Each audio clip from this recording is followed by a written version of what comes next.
అందరికీ నమస్తే. ఇక ఒక కీలకమైనటువంటి అంశాన్ని మనం ఇప్పుడు చర్చించుకోబోతా ఉన్నాం.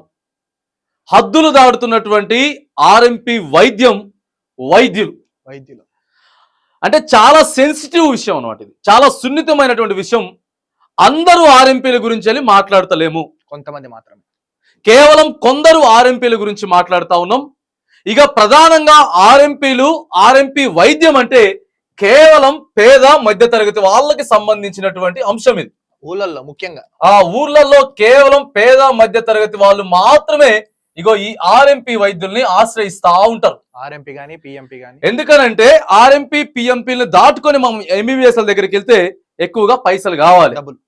పైసలు మన దగ్గర ఉండవు కాబట్టి, పేదల దగ్గర పైసలు ఉండవు కాబట్టి ఆర్ఎంపీని ఆశ్రయిస్తే ఎంతో మంది ఆర్ఎంపీలు వారి పరిధిని దాటి, వారి హద్దులు దాటి ఇక డోసులు ఇష్టానుసారంగా వాళ్ళ ఇష్టం, కడుపు నొప్పి వస్తాయో తలకాయ అలా. అంటే ఇది ఎందుకు అయిపోయింది అంటే ఒక్క గ్రామంలో గాని మండలంలో గాని ఓ 5 మందో 6 మందో డాక్టర్లు ఉంటే ఇగో ఈయన ఇచ్చేటటువంటి ఏదో ఒక డాక్టరు ఇచ్చేటటువంటి మందుల వలన ఇంజక్షన్ల వలన తగ్గిపోతే ఇగో నా దగ్గరికే ఎక్కువ మంది వస్తారు పేషెంట్లు అనేది అది ఆ కోణాన్ని దృష్టిలో పెట్టుకొని ఎక్కువ డోసులు ఇచ్చేస్తా ఉన్నారు. ఒక బిజినెస్ లా చేస్తున్నారు.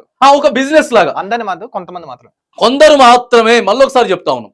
ఎందుకనంటే ఈ 5-6 మందిలో ఒక ఆయన ఎక్కువ డోస్ ఇస్తే అంటే ఆ కంపెనీ వాడాల్సిన దానికంటే ఎక్కువ కంపెనీ వాడితే అప్పుడు తగ్గిపోద్ది. డోస్ ఎక్కువ అవుతుంది కాబట్టి తగ్గిపోతే ఎక్కువ మంది కూడా ఆ డాక్టర్ దగ్గరికి వెళ్తేనే తగ్గుతుంది, ఆ డాక్టర్ దగ్గరికి వెళ్తేనే తగ్గుతుంది. మనం చూడండి, ఇప్పుడు ఎవరైనా ముసలోళ్ళని కానీ లేకపోతే ఎవరైనా అలవాటు అయిన వాళ్ళని పెద్ద ఆసుపత్రికి తీసుకొని పోతే నాకు ఇడికి వచ్చినా తగ్గలేదు కానీ మా ఊర్లో డాక్టరు నా చేయి పట్టుకున్నా, నా ఇంజక్షన్ వేసినా, ఆయన ఒక చిన్న గోలు ఇచ్చినా తగ్గిపోదు అనేటటువంటి భ్రమలో ఉంటే భ్రమని కూడా చెప్పం.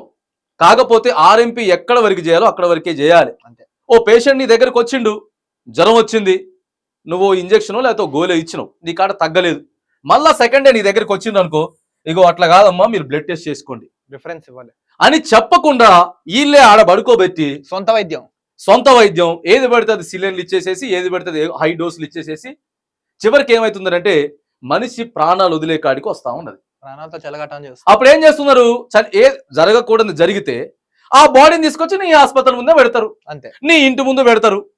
నువ్వు 4 లక్షలు 5 లక్షలు లేకపోతే 10 లక్షలు ఆ పార్టీ రాను, ఈ పార్టీ రాను, ఆ నాయకులను, ఈ లీడర్లను, నీకు ఇదే పంచాయతీ. ఈ పంచాయతీలు ఎందుకని అడుగుతా ఉన్నావు. అవసరమా ఈ పంచాయతీలు ఎందుకంటే ఒకటి ఆర్ఎంపీలు మళ్ళీ చెప్తా ఉన్నాం, ఇగో రాత్రి 12 గంటలకు కూడా ఇంట్లో వాళ్ళకి కడుపు నొప్పి వచ్చో తలనొప్పి వచ్చో లేకపోతే ఇంకోటి అయ్యి సీదా ఆయన ఇంటికి పోతే ఆర్ఎంపీ లేస్తాడు. డబ్బులు ఉన్నా లేకపోయినా ఆయన ఇస్తాడు, ఆ టాబ్లెట్ ఇస్తాడు, దానికి సంబంధించిన వైద్యం చేస్తాడు. కానీ కొంతమంది మాత్రం ఇగో మేము ఫేమస్ కావాలి, మా గురించే ఎక్కువ మంది మాట్లాడుకోవాలి, అందరు మా దగ్గరికి రావాలని చెప్పి ఏ కంపెనీ పడితే ఆ కంపెనీ మందులు వాడేయడం, ఇగో ఇచ్చేయడం జరుగుతూ ఉన్నది. ప్రధానంగా ప్రజలందరినీ కూడా కోరుతా ఉన్నాం, మీరు కూడా దయచేసి ఎట్లుంటుంది అంటే పోయి ఆయన చెప్పిండు అనుకో, కొంతమంది చెప్తారు బ్లడ్ టెస్ట్ చేయించుకోండి లేకపోతే మీరు ఇంకొక పెద్ద డాక్టర్ని సంప్రదించండి అంటే దానికి సంబంధించినటువంటి స్పెషలిస్ట్ ఎవరైతే ఉందో వాళ్ళని సంప్రదించాలంటే లేదండి మీరే చూడండి అని చెప్తా ఉంటారు. వీళ్ళే చెప్పేస్తారా. ప్రాణాలు పోయిన తర్వాత అరే మా డాక్టర్ మాకు చక్కగా చెప్పలేదు, లేకపోతే ఇక లబో దిబో అనుకుంటా ఏడో ఒక్కడ అప్పో సప్పో చేసేటైనా సరే ఇగో పైసలు తీసుకొచ్చి కాపాడుకునేటోళ్ళం, బ్రతికించుకునేటోళ్ళం. అంటే ప్రజలకు ఒక అవగాహన ఉండాలి. ఫస్ట్ ఆఫ్ ఆల్ ప్రజలకి అవగాహన ఉండాలి, ఆర్ఎంపీలు కూడా అవగాహన తెచ్చేటట్టు విధం చేయాలి. రైట్, మేము చూడం, మీరు పోండి పెద్ద ఆసుపత్రికి పోయి చూపించుకోండి. ఎందుకంటే ప్రజలు కూడా ఆలోచించాలా, ఇగో పైసలు ఉంటాయా లేవా అనేది సెకండరీ. అప్పు చేసైనా సరే మంచి వైద్యం చేయించుకోవాలి. బతుకుంటేనే కదా ఏమైనా చేయొచ్చు. బతుకుంటే మనం పైసలు సంపాదించుకోగలుగుతాం, ఏమైనా చేయగలుగుతాం. కానీ మనిషి ప్రాణాలు పోయిన తర్వాత అందుకే మళ్ళొకసారి చెప్తా ఉన్నాం, డిఎంహెచ్ఓలు ఎక్కడ జిల్లాకి సంబంధించినటువంటి ప్రధానంగా డిస్ట్రిక్ట్ మెడికల్ హెల్త్ ఆఫీసర్లు ఎవరైతే ఉన్నారో ఇగో ఉన్నటువంటి ఎవరెవరికైతే మరి మీరు ఆర్ఎంపీలుగా సెలెక్ట్ చేస్తా ఉన్నారో వాళ్ళందరికీ స్ట్రిక్ట్ గా వార్నింగ్లు ఇవ్వండి. ఆ తర్వాత వచ్చేసేసి ల్యాబ్స్ ఉంటాయి, ల్యాబ్ టెక్నీషియన్స్ ఊళ్ళల్లో ల్యాబ్స్ ఉంటాయి. ఆ ల్యాబ్ టెక్నీషియన్ కూడా ఎట్లుంటది అంటే ఆ టెక్నీషియన్ దగ్గరికి పోతేనేమో ఒకటి ఉంటది, ఏది ఆ ఇచ్చిన రిపోర్టు, దాన్ని బట్టి ఆర్ఎంపీ ఇస్తాడు. ఆడికెళ్ళి పెద్ద ఆసుపత్రికి పోతే రిపోర్ట్ వేరే ఉంటుంది అక్కడ. అంటే ఈ టెక్నీషియన్ నిజమైన టెక్నీషియనేనా, లేకపోతే ఈయన వాడేటటువంటి మిషనరీ కానీ లేకపోతే ఈక్విప్మెంట్స్ కానీ అవన్నీ నిజమైనయేనా? ఇట్లా కొన్ని వందల వేల ప్రాణాలు గాల్లో కలిసిపోతా ఉన్నాయి, గాల్లో కలిసిపోతా ఉన్నాయి, హద్దులు దాడుతా ఉన్నాయి.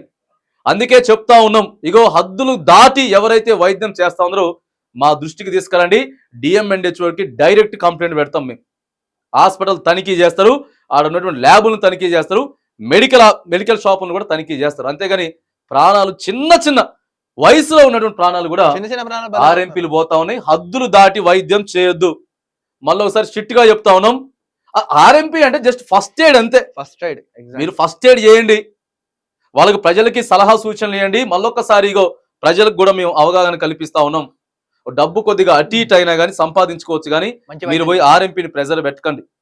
ప్రెజర్ పెడతారు, వీళ్ళే చెప్పేస్తారు మాకు ఈ గోళీ రాసి నువ్వు అది రాసి ఇది రాసి ఇచ్చాయి, నువ్వు చూస్తేనే మాకు దగ్గుతుంది. అందుకే ఇగో ఓ 50% ప్రజలకి అవగాహన లేకపోవడం వల్ల, ఓ 50% ఆర్ఎంపీలు కొద్దిగా ఓవర్ యాక్షన్ చేయడం వల్ల, ఆర్ఎంపీలు కొద్దిగా ఓవర్ యాక్షన్ అనే చెప్పుకోవాలి, అందరు కాదు కొందరు. ఎందుకంటే ఇగో నేనే తోపుని, నా దగ్గర కొద్దిగా తగ్గిపోద్ది అది.